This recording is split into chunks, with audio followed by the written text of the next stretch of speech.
Hero, as we know, are going to be releasing their hybrid set probably over the next week or so. People are getting their deliveries already, people are going to have access to everything that it's going to be offering, and there are going to be some things that they'll be moving forward with once people have actually got them. So if you're someone who's curious about it, if you're someone who's getting involved, today I'm going to give you an overview of what you need to know, everything you're going to be able to do as we progress forward with this company. So let's get started. Welcome in everyone, my name's Andy and I appreciate you taking some time out your day to come watch this video on the channel. Just before we get going, if you are enjoying the content and you want to support me further, you can hit that subscribe button. If you want to support me further than that, you can join the membership. People have got confirmation now that their cards are coming today, tomorrow, and a few other things. I've still yet to have my confirmations, but I will be doing some pack openings on the channel when that actually does come about.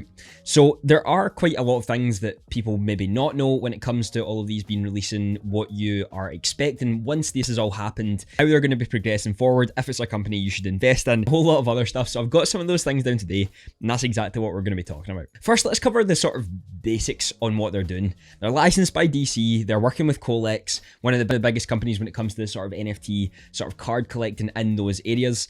But this is the first time DC have done the hybrid of NFTs and cards themselves in the physical world. They've already confirmed that there's going to be 6 chapters when it comes to hybrid in general with DC. So this is going to be a multi-year partnership with what is actually going on. There's going to be a lot of things probably happening over the next few years, and they have said their main focus at the moment is going to be on DC because it's a big IP, but they're open to other things that are going to be happening in the future once they actually get this dead set in stone for what they're doing right now. Comes to like the growth of the company and what that is, I'd probably say about a month or so ago, the Discord and Twitter were both sitting at around 500 followers or members. The Discord is now over 11,000 members and the Twitter itself is over 10,000 followers too. So they both have grown fairly significantly, and we got confirmation in the sort of AMA-ish thing that Katie done on YouTube. They've had 30,000 accounts that were registered on the Hero app or the website. So that is quite significant growth when it comes to something that's happened quite quickly. I know a lot of people did come over from Vive, but it still does mean that I'm sure there are unique individuals who have just found DC, they enjoy the cards,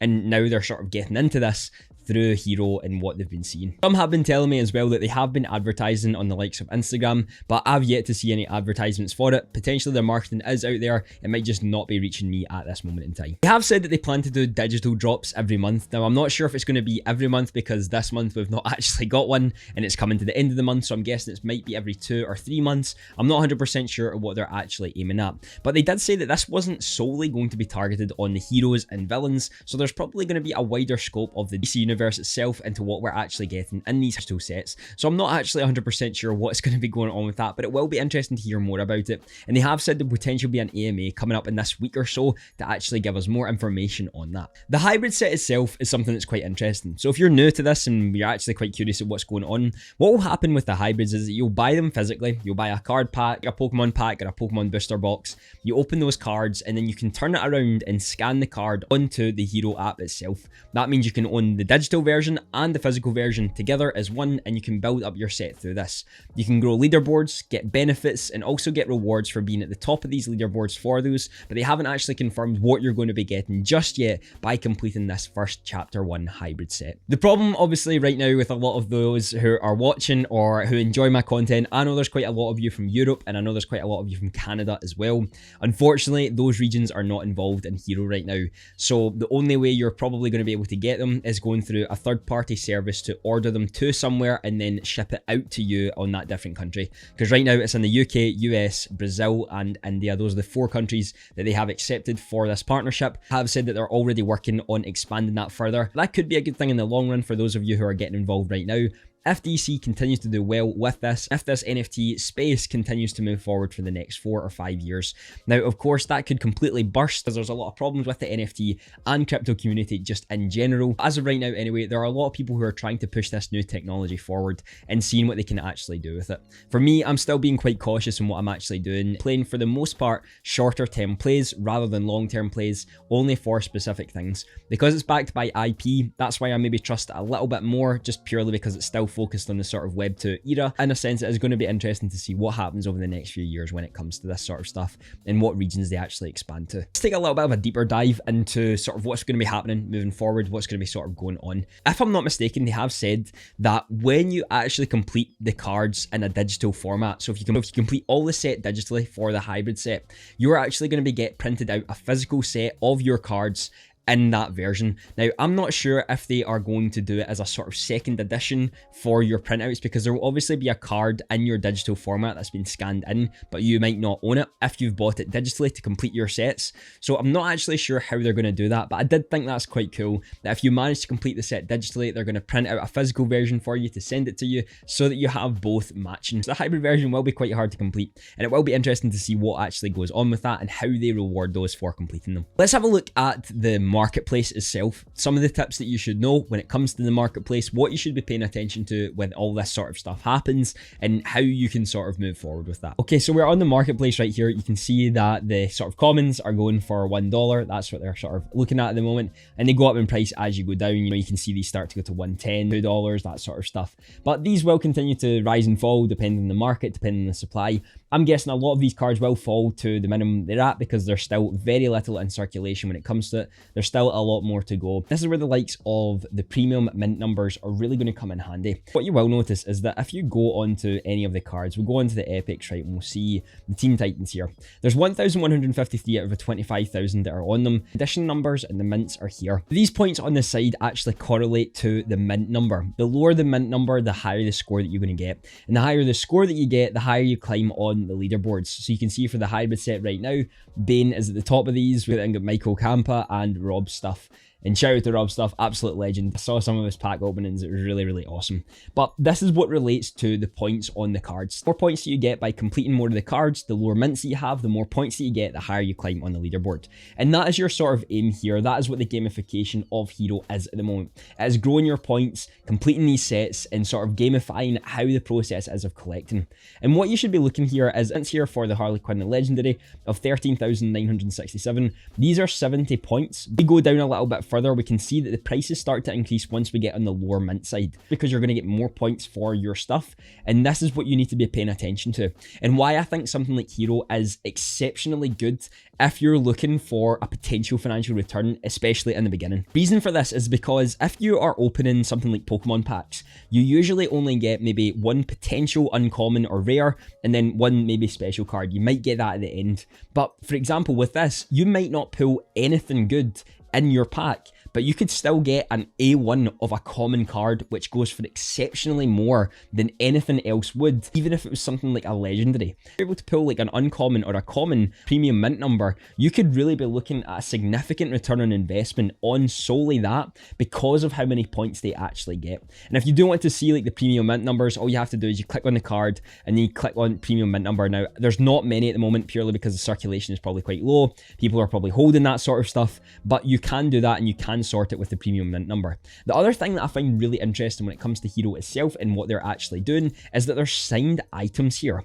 And I don't know if this is going to be that you can get the artist to sign it. I don't know how they're actually going to digitally confirm that you can get the signatures, but I do find it interesting that this signature is there and it can be offered. When you are actually getting these packs, when you are ordering them and when you are purchasing them, make sure you are looking at the mint numbers. These are going to be important for what is going to be happening moving forward, and these are going to give you the most points. So if you're looking to climb the leaderboards, you're looking for things where you can get deals on something that has a lot of points, and if you're looking for a return on investment, those low mints probably can rack you up a little bit more than a floor price or a high mint of this card. The other thing I'm going to say to you, which I think is really interesting, is that PSA have confirmed you can send these away to be graded. That means the graded cards are most likely going to run on the same basis of something like Pokemon cards, where grade 10 will obviously sell for more than something like a 9 grade or ungraded card. So if you do manage to pull stuff like the mythics or the legendaries, it could be a good idea, if it's a low mint, to actually send those away to PSA, get them graded and get them back to you, where you can potentially sell them for more if someone is looking to match up the digital and the physical version of the card you have. And again, this is what leads me on to saying about a new terminology for what could potentially be happening with these hybrid cards being unscanned cards. Because once you scan the card, obviously you can't scan the card again. You have a card, it's unscanned, then you get it graded. Obviously you get some more benefits when it comes to that. The only issue is potential malicious activity, where someone will actually scan that or you get your hands back on it. So it's one of those things where you probably have to be a little bit cautious about what you're doing and how you're sending those away. Next up, we're going to talk about what I learned from the digital drop, because we've had our first digital drop on here. I've made significant returns on investment through this alone, and also collected a lot of the things that I really love to collect. So what did we actually learn from it, and what can we learn moving forward with how this is going? One of the most interesting things was that after the snapshot happened, prices didn't actually go down. Usually what happens on an OpenSea project is that if a snapshot is going to be happening for certain rewards that are going to be coming, the prices often shoot down probably more than half of what they usually do after that snapshot occurs. So for me, I was fully expecting all of these prices to shoot down when this was the case. In fact, prices continue to rise today. In the commons, we're sitting around 23 to 30 and are now around 35 to 65 when it comes to the higher end like Poison Ivy or Mr. Freeze. It surprised me massively because of how often snapshots really do fluctuate the price of something. But for this, I think because of the supply being so low, DC's first sort of hybrid digital set with Hero, it sort of made it more significant. And because there's still packs in circulation, there was always a limited supply, it sort of made it more rare than other things because there couldn't be more pumped into the market than there already were. It seems as well that people are now accumulating these because they believe in the long-term vision of Hero, Colex, and sort of DC as a whole. And with these cards, they're actually buying multiples of them to hold them for themselves. I've saw some people own like 30 commons and 40 commons just to buy for themselves to hold for the long run to potentially make returns on investment on that. And it has been interesting to see why this has been the case and why prices didn't actually dip after the snapshot happened. So one of the things that I'm going to say here is that if a snapshot is going to occur, something like a next digital or hybrid set, definitely pay attention to the way the prices are moving and try to work out a pattern of what's actually going on. With one single drop in the first ever drop, kind of hard to distinguish a pattern already. You can't really do that and you're more so a guessing game. But if we are talking about the chapter 1 of the hybrid sets and actually snapshots happening with the completion of the set or leaderboard places, this will be interesting to see the price fluctuations after these snapshots happened to see if we can actually find a pattern for this company. With also no reprints that are ever going to happen for something like this and the hybrid set, as well as scanned cards that are going to go missing, they don't get scanned at all, packs don't get sold, people don't open their packs, and again, it's going to be that increase in scarcity for some of the best cards. It's just like the packs right now with the digital versions, they're now up to $660, the 10,000 packs, and I think there's roughly about 9,000 of them that have already been opened. So this will be the same for the hybrid set. There will be some that will be unopened. I'm keeping some unopened, and that means there could potentially be some mythics in there. Will be interesting, but definitely keep an eye on what's going on with that because you'll be able to understand a little bit more about how these patterns are working. The final thing that I'm just going to talk to you about, and just in general anyway, is this a good financial investment as of right now? Well, I understand that people are always sort of looking for this, and most people are looking for this in the crypto space. But for me, when it comes to a company that has just begun, I haven't actually seen too much of what is going on right now, but I have seen some really, really good things. I tend to play more short-term gains rather than long-term games. It's not to say I don't, but it's just to say that usually my strategy does become short-term because the crypto and NFT space really is just so new and we don't have the education most of us need when it comes to that.